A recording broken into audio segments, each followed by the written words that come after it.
أعوذ بالله من الشيطان الرجيم. بسم الله الرحمن الرحيم.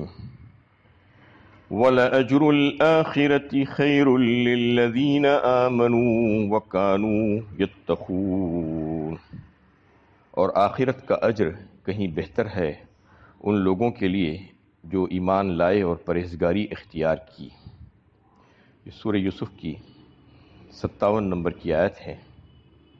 اس سے گزشتہ آیت میں یہ فرمایا گیا کہ وَكَذَلِكَ مَكَّنَّا لِيُوسُفَ فِي الْأَرْضِ يَتَبَوَّأُ مِنْهَا حَيْثُ يَشَاءُ نُصِيبُ بِرَحْمَتِنَا مَن نَّشَاءُ وَلَا نُضِيعُ أَجْرَ الْمُحْسِنِينَ۔ اسی طریقے سے ہم نے تمکنت بخشی اور ملک کا اقتدار یوسف کو عطا فرمایا اس زمین پر۔ يَتَبَوَّأُ مِنْهَا حَيْثُ يَشَاءُ، وہ جہاں چاہیں رہ سکتے ہیں اور اپنے احکامات جاری کر سکتے ہیں۔ اسی طریقے سے ہم اپنی رحمت سے اپنے ان بندوں کو نوازتے ہیں اور ان کا اجر ضائع نہیں ہونے دیتے جو نیک بندے ہیں۔ تو اس میں یہ بات واضح کر دی گئی کہ یوسف علیہ السلام کو اللہ تعالیٰ نے دنیاوی اعتبار سے تو کہاں سے کہاں پہنچا دیا، کہاں وہ ایک غلام کی حیثیت سے ملک مصر میں داخل ہوئے اور کہاں بادشاہ، سب سے نچلا درجہ غلام اور سب سے اعلیٰ درجہ بادشاہ کا بادشاہ بنا دیا اللہ تعالیٰ نے۔ یہ فرما رہے ہیں کہ ہمارے پاس سب کچھ ہے، دنیا اور آخرت۔ عام طور پر یہ تصور ہوتا ہے لوگوں کے دلوں میں کہ اچھے اور نیک کام کرو تو آخرت میں فائدہ ہوگا، وہاں پر اللہ تعالیٰ اجر عطا فرمائیں گے۔ یقیناً وہاں تو اجر عطا فرمائیں گے ہی، لیکن دنیا میں بھی اللہ تعالیٰ اپنے نیک بندوں کو ایسے نہیں چھوڑتے، دنیا بھی ان کو عطا کی جاتی ہے۔ اسی لیے سورہ واللیل میں فرمایا وَلَنَا دنیا والآخرہ فی الآخرۃ والأولیٰ، لنا فی الآخرۃ والأولیٰ فرمایا،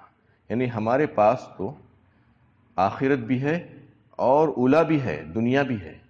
یعنی لوگ یہ نہ سمجھیں کہ صرف ہمارے پاس آخرت ہی ہے، کریڈٹ ہمارے پاس ہے، کیش ہمارے پاس نہیں، کریڈٹ اور کیش دونوں ہیں، امیڈیٹ فوراً بھی عطا فرماتے ہیں دنیا میں بھی اللہ تعالیٰ، اور آخرت کا تو معاملہ اور ہی ہے اپنے نیک بندوں کے لیے۔ یہ بتانا مقصود ہے کہ دیکھو کہ ہم نے یوسف کو کیسے کر دیا، کیسے دنیا میں ان کو ہم نے یعنی کیسی سرفرازی عطا فرمائی، کیسی حکومت اور سلطنت اور دولت ان کو عطا فرما دی۔ وَكَذَلِكَ مَكَّنَّا لِيُوسُفَ فِي الْأَرْضِ يَتَبَوَّأُ مِنْهَا حَيْثُ يَشَاءُ، وہ جہاں چاہے رہ سکتے تھے۔ اسی طریقے سے ہم اپنے نیک بندوں کو عطا کرتے ہیں۔ مطلب یہ ہے کہ یہ صرف اور صرف حضرت یوسف علیہ السلام کے لیے مخصوص نہیں تھا، بلکہ ان سارے نیک بندوں کے لیے ہے جو اللہ سے ڈر کر زندگی گزارتے ہیں، تقوی پرہیزگاری اختیار کرتے ہیں، جو محسن ہیں، احسان والے درجہ رکھتے ہیں، جو نیک ہیں، نیکوکار ہیں، ان کو اللہ تعالیٰ دنیا میں بھی ذلیل و خوار ہونے نہیں دیتے۔ یوسف علیہ السلام کے جو واقعات بنائے ہوئے ہیں وہ تو ان کی خصوصیت تھی ہی، ان کے اس صبر کی وجہ سے جو انہوں نے انہیں اختیار کیا تھا اپنے ان بھائیوں کے ظلم و ستم پر،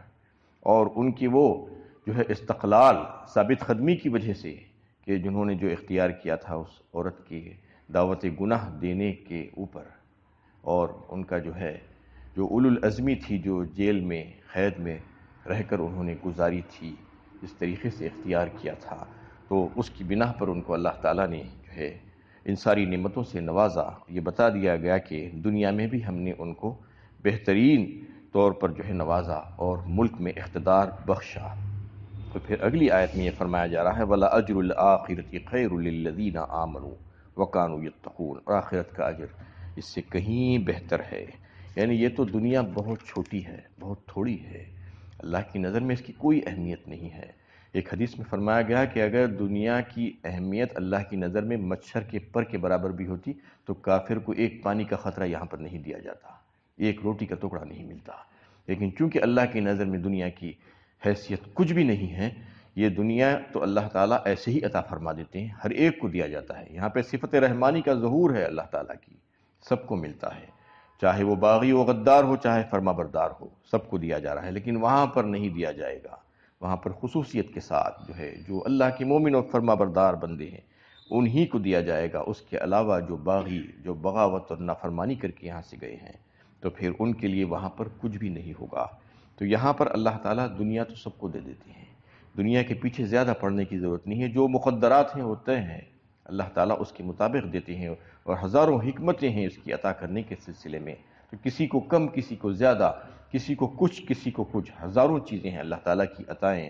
تو اس لیے انسان کو یہ چاہیے کہ اللہ تعالیٰ کے فیصلوں پر راضی رہے، یہ نہ سوچے کہ اس کو اتنا مل گیا مجھے کیوں نہیں ملا، اس کو کچھ ملا آپ کو کچھ ملا۔ اللہ تعالیٰ دنیا میں ایسے ہی رکھتی ہے، دنیا سب کی سب ہر ایک کو نہیں ملتی، لیکن اچھے کام کریں گے تو پھر آخرت ملے گی، اور اپنی مرضی کی زندگی وہاں پر جو ہے اللہ تعالیٰ عطا فرمائیں گے۔ تو یہاں پر جو بتایا گیا ہے کہ یہ دنیا ہے، یہ دنیا مل جاتی ہے، یہ واقعہ ہے کہ نیک روی کے نتائج دنیا میں اچھے ہی نکلتے ہیں عام طور پر، البتہ اس کے لیے وقت لگتا ہے۔ ٹھیک اسی طرح جس طرح کہ ایک بیج کے بونے اور اس کے بارآور ہونے کے درمیان جو فاصلہ ہوتا ہے بس اتنا ہی، یہاں یہ بات بھی سمجھ لینا چاہیے کہ اقتدار اور اقتدار میں فرق ہے، بڑا فرق ہے، اقتدار ایک ہی نہیں ہوتا ہے۔ جو اقتدار ظالموں کو حاصل ہوتا ہے وہ محض آزمائش کے لیے ہوتا ہے اور باعث خیر نہیں ہوتا۔ آج بہت سے اقتدار پر لوگ نظر آتے ہیں لیکن ان کے لیے یہ زبردست جو ہے آزمائش ہے اور پریشانی کا باعث ہونے والا ہے۔ یہ سمجھ لینا چاہیے کہ آج کرسی پر بیٹھے ہوئے ہیں لیکن جب یہاں سے جائیں گے تو اللہ کے پاس اس کی جواب دہی ہونے والی ہے، اور جو اقتدار نیکوکاروں کو حاصل ہوتا ہے اس کے ساتھ سچی عزت بھی ہوتی ہے، باعث خیر بھی ہوتا ہے۔ یوسف کو جو اقتدار حاصل ہوا تھا اس کی نوعیت یہی تھی کہ اس کی اللہ تعالیٰ نے اپنی رحمت سے تعبیر کیا۔ یہاں پر یہ فرمایا گیا کہ جو ایمان لا کر تقوی کا رویہ اختیار کرنے والوں کو جو اجر دنیا میں دیا جاتا ہے وہ اس انعام اکرام کے مقابلے میں بہت تھوڑا ہے جس سے وہ آخرت میں نوازی جائیں گے۔ دنیا کا اگر اجر شبنم ہے تو آخرت کا اجر باران رحمت ہے، یہ سمجھ لینا چاہیے۔ اس کا جو ہے مقابلہ اس طریقے سے ایک مثال کے ذریعے سے سمجھا جا سکتا ہے، ورنہ یہ مثال بھی اس کے لیے صادق نہیں آتی۔ شبنم کا ایک قطرہ اور تیز بارش، کتنا فرق ہے دونوں میں، بس ایسا ہی ہے آخرت کا معاملہ دنیا کے معاملے میں۔ تو یہاں پر جو ہے اللہ تعالیٰ نے اس کا تذکرہ فرمایا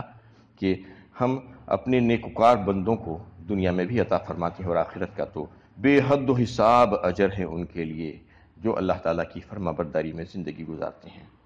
ان آیتوں میں جو احکامات جو ہمیں ملتے ہیں، جو ہماری زندگی کے لیے ہدایت اور رہنمائی ہے، جس میں جیسا کہ اس سے پہلے بھی مسلسل چند آیتوں کے گزرنے کے بعد آپ کے سامنے جو ہے وہ ہدایتیں اور وعظ و نصیحت کی باتیں لائی گئیں، کیونکہ یہ ایک قصہ نہیں ہے، جیسا کہ میں نے آپ کے سامنے اس سے پہلے بھی عرض کیا کہ یہ قصہ کہانی نہیں ہے، بلکہ اس میں ہزاروں وعظ و نصیحت کی باتیں ہیں، ہزاروں احکامات ہیں، بیشتر ایسے احکامات ہیں جو ہماری زندگی کے ادوار، مختلف ادوار میں جو ہے کام آنے والے ہیں، اس سے ہم کو نصیحت حاصل کرنا ہے۔ تو اس میں سب سے پہلی بات جو آئی تھی کہ وَمَا أُبَرِّئُ نَفْسِي إِنَّ النَّفْسَ لَعَمَّارَةٌ بِالسُّوءِ، یعنی یوسف علیہ السلام کا قول اللہ تعالیٰ نے نقل کیا کہ میں نے اپنے نفس کو بری قرار نہیں دیتا، نفس تو برائی پر بڑا اکسانے والا ہے۔ مطلب یہ ہے کہ کوئی اس میں ہدایت ہے ان تمام لوگوں کے لیے جو متقی پرہیزگار ہیں، اللہ سے ڈر کر زندگی گزارنے والے ہیں، ان کو اللہ تعالیٰ اپنے فضل و کرم سے جو ہے یعنی بچا لیتے ہیں گناہوں سے۔ تو گناہوں سے بچنے کے اوپر ان کو ناز نہیں ہونا چاہیے،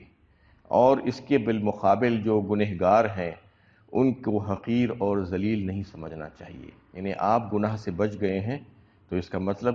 آپ اس پر ناز نہ کریں، اور جو لوگ بچ نہیں پائے ہیں ان کو حقیر اور ذلیل نہ سمجھیں، بلکہ یہ دیکھیں کہ اس نے جو گناہ کیے ہیں اس سے جو ہے اس عمل سے نفرت کریں، نہ کہ اس انسان سے۔ یعنی گناہ جو اللہ تعالیٰ کی نافرمانی ہے، جو شریعت کی چادر کو پھاڑ کر جو انسان کرتا ہے، تو اس سے نفرت ہونا چاہیے نہ کہ اس انسان سے۔ اس لیے اس کو حقیر اور ذلیل نہیں سمجھنا، بلکہ اس کے اس عمل کو حقیر اور ذلیل سمجھنا، اور اس سے نفرت کرنا چاہیے۔ جیسا شرابی شراب پیتا ہے، زانی زنا کرتا ہے، چور چوری کرتا ہے، تو چور سے نہیں بلکہ اس چوری کے عمل سے آپ کو نفرت ہونی چاہیے، گھن آنی چاہیے۔ اس شرابی کے شراب کے پینے سے جو ہے آپ کو نفرت ہونی چاہیے۔ یہ معاملہ ہونا چاہیے آپ کا۔ یہ بتایا گیا کہ آپ جو بچ پائے ہیں وہ صرف اور صرف اللہ کے فضل و کرم سے، ورنہ جو ہے نفس امارہ تو ایسا ہے کہ اس کو اگر غالب آ جاتا، وہ طبعی طور پر انسان کے پاس نفس امارہ ہی ہے، اس کی فطرت میں ہے۔ تو اللہ تعالیٰ نے اس کو غالب آنے نہیں دیا، اس لیے یہ میرا ذاتی کمال نہیں ہے، یہ سمجھنا چاہیے اور اپنے اس عمل پر ناز نہیں کرنا۔ یہ پیغام ہمیں اس آیت سے ملتا ہے کہ اگر آپ بچ پائے ہیں گناہ سے تو یہ آپ کا ذاتی کمال نہیں ہے، یہ آپ کے ذہن نشین ہونی چاہیے بات کہ یہ اللہ کا فضل ہے جو اس نے مجھے بچا لیا، ورنہ دیگر کتنے گنہگار ہیں جو گناہ پر آمدہ ہیں آج، لیکن ان سے بھی نفرت نہیں کرنا، ان کو حقیر اور ذلیل نہیں سمجھنا چاہیے۔ اور ایک بات جو ہے اس میں ان آیتوں میں یہ آئی تھی کہ اجعلنی علی خزائن الارض، فرمایا گیا تھا مجھے جو ہے خزانوں پر آپ رکھ دیجئے، مختار بنا دیجئے۔ تو اس میں جیسا کہ ایک حدیث ہے، صحیح مسلم کی حدیث ہے، جس میں عبداللہ بن سمرہ رضی اللہ تعالیٰ عنہ سے رسول اللہ صلی اللہ علیہ وسلم نے فرمایا کہ تم جو ہے امارات اور عہدے طلب مت کرو، اور اگر تم امارت اور عہدوں کا سوال کرو گے اور طلب کرو گے تو پھر اللہ تعالیٰ کی امداد اس کے ساتھ نہیں ہوگی، اور اس سلسلے میں جو تم سے جو لغزشیں اور خطائیں ہوں گی وہ اس سے تم بچ نہیں پاؤ گے۔ اور بغیر طلب کیے کہ بغیر درخواست کی اگر تمہیں کوئی عہدہ مل جائے تو پھر اس میں اللہ تعالیٰ کی امداد اور اعانت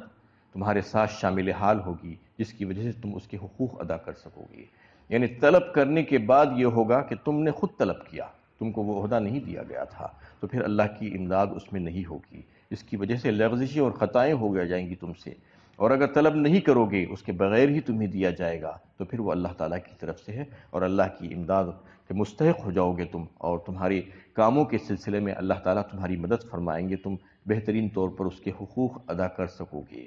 اس طریقے سے جو ہے کئی ایک احادیث، اس میں ایک حدیث میں یہ بھی فرمایا گیا کہ کسی نے آپ صلی اللہ علیہ وسلم کے پاس آ کر عہدہ مانگا، طلب کیا، تو آپ صلی اللہ علیہ وسلم نے کہہ دیا کہ ہم عہدہ مانگنے والوں اور سوال کرنے والوں کو نہیں دیتے، اس سے منع کر دیا۔ یعنی جو مانگتا ہے اس کو نہیں دیا جاتا عہدہ، بلکہ عہدہ تو خود بخود دیا جاتا ہے۔ کوئی اگر درخواست کرے تو اس کو عہدہ نہیں دینا، یہ اللہ کے نبی صلی اللہ علیہ وسلم نے فرمایا۔ لیکن کوئی خاص حالات میں اور کسی خاص عہدے کے سلسلے میں جب کسی کو یہ بات جو ہے معلوم ہو، اس کو یہ گمان ہو کہ اس عہدے کے انتظام کے سلسلے میں کوئی دوسرا اچھے طور پر اس کا کام نہیں کر سکے گا اور میں اس کو زیادہ بہترین طور پر انجام دے سکوں گا، اور پھر اس میں گناہ میں پڑ جانے کا اندیشہ نہ ہو وہ عہدے کے حاصل کرنے کے بعد، اور بشرطے کہ یہ اس سے جو ہے مال اور جاہ حاصل کرنا بھی مقصد نہ ہو، اور صرف خلق اللہ کی خدمت خلق آپ کے پیش نظر ہو، اور اس کو اچھے اور بہترین طور پر انصاف کے ساتھ آپ انجام دے سکتے ہیں، تو پھر وہ عہدہ حاصل کرنے کے لیے آپ اپنی درخواست دے سکتے ہیں۔ یہ تمام شرائط ہونی چاہیے۔ سب سے پہلے تو آپ کو یہ بات یعنی معلوم ہو، یہ سمجھ میں آنے لگے کہ اس عہدے کو جو ہے دوسرا اس کا حق ادا نہیں کر سکتا، اور میں اس کو زیادہ اچھے طور پر انجام دے سکتا ہوں۔ اور پھر آپ کی نیت یہ ہونی چاہیے کہ آپ کو جاہ و مال کی خواہش میں آپ وہ نہیں کرنا، اور کسی گناہ میں مبتلا ہو جانے کا اندیشہ بھی اس میں اگر نہیں ہے تو پھر آپ اس کو جو ہے حاصل کرنے کی کوشش کر سکتے ہیں، ورنہ عہدہ حاصل کرنے سے منع کیا گیا ہے۔ یعنی عہدے کی طلب کرنا، عہدے کے لیے درخواست کرنا اور خواہش کرنا، اس سے منع کیا گیا ہے، روکا گیا ہے اسلام میں۔ اور جو خلفائے راشدین کا جو معاملہ تھا، جنہوں نے خلافت کا بار جو اٹھایا تھا، وہ اسی وجہ سے تھا کہ انہوں نے یہ بات سمجھی تھی کہ اب اس بار خلافت کو کوئی دوسرا نہیں اٹھا سکتا، اس لیے انہوں نے اس ذمہ داری کو اٹھا لیا تھا۔ اور دیگر یعنی خلیفاؤں میں جو اختلافات بھی جو پیدا ہوئے تھے، جیسا کہ حضرت علی کرم اللہ وجہہ، حضرت حسین رضی اللہ تعالیٰ عنہ، اور حضرت امیر معاویہ رضی اللہ تعالیٰ عنہ، حضرت عبداللہ ابن زبیر رضی اللہ تعالیٰ عنہ، یہ جو اختلافات ہوئے اس میں جنگیں بھی ہوئی کچھ، تو ان کے پاس بھی یہی اصول تھا۔ انہوں نے کبھی بھی جاہ و مال کی خواہش میں یہ بات نہیں کہی تھی اور خلافت کی ذمہ داری اٹھانے کی کوشش نہیں کی تھی، بلکہ یہ سمجھا تھا کہ اس وقت میں اس کو اچھی طور پر بڑی قوت کے ساتھ اور بڑی حکمت کے ساتھ اس خلافت کی ذمہ داری کو نبھا سکتا ہوں اور اٹھا سکتا ہوں، اس لیے انہوں نے اس کو اٹھانے کی کوشش کی تھی۔ اس سلسلے میں اختلافات بھی پیدا ہوئے تھے، لیکن کبھی بھی ان کے ایک شخص کے دل میں بھی یہ بات نہیں تھی کہ مجھے جاہ و مال اور عزت مل جائے، اس لیے میں عہدہ قبول کر رہا ہوں، حاصل کرنے کی کوشش کر رہا ہوں۔ لیکن آج دنیا میں اگر آپ دیکھیں تو لوگ ریسس میں حصہ لیتے ہیں عہدہ حاصل کرنے کے سلسلے میں، یعنی ہر ایک یہ چاہتا ہے کہ مجھے کوئی نہ کوئی عہدہ مل جائے، اس کے لیے لڑائی جھگڑا، اختلافات، زور زیادتی، سفارشیں، جو کچھ ہو سکتا ہے وہ کرتا ہے، اپنی زندگی کا مقصد بنا لیے ہیں بہت سے لوگ۔ انہیں نصب العین ہے کہ ان کو کچھ نہ کچھ عہدہ مل جائے، کہیں نہ کہیں کے صدر بنا دیے جائیں، کہیں نہ کہیں کے ممبر بنا دیے جائیں کوئی کمیٹی کے، کم از کم نہیں تو جو ہے اپنے محلے کی مسجد کمیٹی کا ممبر تو بن ہی جائیں۔ یہ سوچنے کی کوشش کرتے رہتے ہیں اور اس کے لیے جو ہے کوششیں کرتے رہتے ہیں اور سفارشیں کراتے رہتے ہیں اور اس کے لیے محنتیں کرتے ہیں۔ یہ جو ہے انتہائی نامعقول حرکت ہے، کیونکہ سمجھ لینا چاہیے کہ اس سے منع کیا گیا ہے۔ اسلام نے منع کیا ہے عہدہ حاصل کرنے کی کوشش کرنے کے لیے۔ اس میں آپ کے پاس کوئی نہ لیاقت ہے نہ قابلیت ہے، لیکن آپ چاہتے ہیں کہ آپ کو کوئی عہدہ دیا جائے۔ یہ ایسا سوچنا اور ایسا عہدہ طلب کرنا اس سے منع کیا اور روکا گیا ہے۔ حدیث میں صحیح مسلم کی حدیث بھی ہے اور دیگر جو ہے کئی ایک احادیث کی کتابوں میں جو ہے یہ حدیثیں آپ کو مل جائیں گی کہ عہدہ مانگنا نہیں چاہیے، عہدہ مانگنے والا عہدے کے قابل نہیں ہوتا۔ تو اس میں یہ سمجھ لینا چاہیے کہ عہدہ اور منصب ایک زبردست ذمہ داری ہے، اس ذمہ داری کو نبھانا ہوتا ہے، یہ نہیں کہ صرف اس سے فائدہ حاصل کرنا۔ وہ ذمہ داری کو اگر آپ نہیں نبھا سکتے تو پھر اللہ کے ہاں مواخذہ ہونے والا ہے، یہ سمجھ لینا چاہیے۔ آج بہت سے لوگ ایسے ہی عہدے حاصل کر رہے ہیں جن کے پاس کسی قسم کا کوئی تجربہ، کوئی قابلیت، کوئی لیاقت نہیں ہوتی ہے، صرف چاہتے ہیں کہ اس سے کچھ فائدہ حاصل ہو جائے، اس لیے عہدے کی دوڑ میں لگے ہو رہتے ہیں۔ تو اس سے منع کیا گیا اور بتایا گیا ہے کہ حضرت یوسف علیہ السلام نے جس مقصد کے تحت یہ کہا تھا کہ وہ مقصد بہت اعلیٰ مقصد تھا، اور انہوں نے اس بات کو سمجھا تھا کہ اس عہدے کے لیے جو ملک کے جو خزانے ہیں اس پر میں زیادہ اچھے طور پر جو ہے اس کو انجام دے سکتا ہوں، اس کی ذمہ داری نبھا سکتا ہوں، اس لیے انہوں نے اس کی طلب کی تھی۔ اور ایک حکم اس میں جو ہے مسئلہ یہ نکلتا ہے کہ انی حفیظ علیم جو کہا گیا کہ میں جو ہے اس کی قابلیت رکھتا ہوں، مجھے علم بھی ہے اور میں اس کی حفاظت بھی کر سکتا ہوں، تو یہ اپنے آپ کو بڑا بتانے میں کا جو ہے شامل نہیں ہو سکتا، جیسا کہ منع کیا گیا ہے فَلَا تُزَكُّوا أَنفُسَكُمْ کہہ کر، یعنی اپنے آپ کو پاکیزہ مت کہو، اپنے آپ کو اچھا مت کہو، اپنی تعریف اپنے آپ مت کرو، تو اس میں تعریف نہیں ہے، بلکہ اس میں تو جو ہے اپنی صلاحیتوں کو بتا کر اس کام کو کرنے کے سلسلے میں جو ہے درخواست کرنا ہے، تو یہ جو ہے اس کی تعریف میں نہیں آتا ہے کہ اپنے آپ کو بڑا بتانے کے لیے۔ اور ایک بات اس میں یہ نکلتی ہے کہ حضرت یوسف علیہ السلام نے جس بادشاہ کی حکومت میں یہ عہدہ طلب کیا تھا وہ بادشاہ کافر بادشاہ تھا، تو کافروں کی حکومت میں کیا کوئی مسلمان جو ہے کوئی عہدہ حاصل کر کے کوئی کام کر سکتا ہے؟ تو اس کا جواب یہ ہے کہ حضرت یوسف علیہ السلام کو اس بات کا جو ہے پتہ تھا اور یہ معلوم تھا کہ وہ بادشاہ ان کے کام کاج میں کوئی دخل اندازی نہیں کرے گا۔ سب سے پہلی بات تو یہ ہے۔ دوسری یہ ہے کہ وہ کبھی ان سے جو ہے یہ منوانے کی کوشش نہیں کرے گا کہ کوئی ایسا غیر شرعی قانون کو جاری کرنے کا مطالبہ نہیں کرے گا، ان کو پوری آزادی ملے گی، اس لیے انہوں نے یہ کام شروع کیا تھا۔ اور اگر کسی کو جو ہے کوئی کافر حکومت میں یا کوئی دیگر ایسے اداروں میں کوئی کام کرنے کا موقع ملتا ہے اور پھر اگر اس کو یہ بات سمجھ میں آئے کہ وہاں پر جانے کے بعد اس کو کوئی غیر شرعی قوانین پر عمل کرنا ہوگا اور کوئی ایسی چیزوں کو جو ہے اس سے جو ہے وابستہ کیا جائے گا تو پھر وہ کام نہیں کر سکتا۔ کئی ایک ایسے ادارے ہوتے ہیں جہاں پر غیر شرعی کام ہوتے ہیں، شراب کا کاروبار ہو رہا ہے یا سودی کاروبار ہو رہا ہے اور ایسے کام ہیں،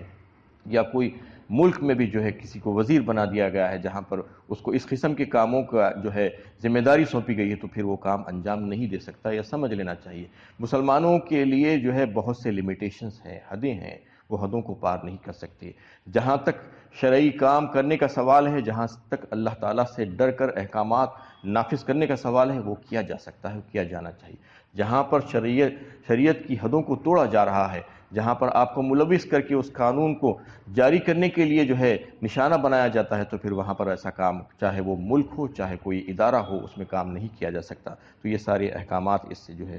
ہمیں ملتے ہیں۔ اللہ تعالیٰ سے دعا ہے کہ اللہ تعالیٰ ہمیں صحیح علم و عمل کی توفیق عطا فرمائے۔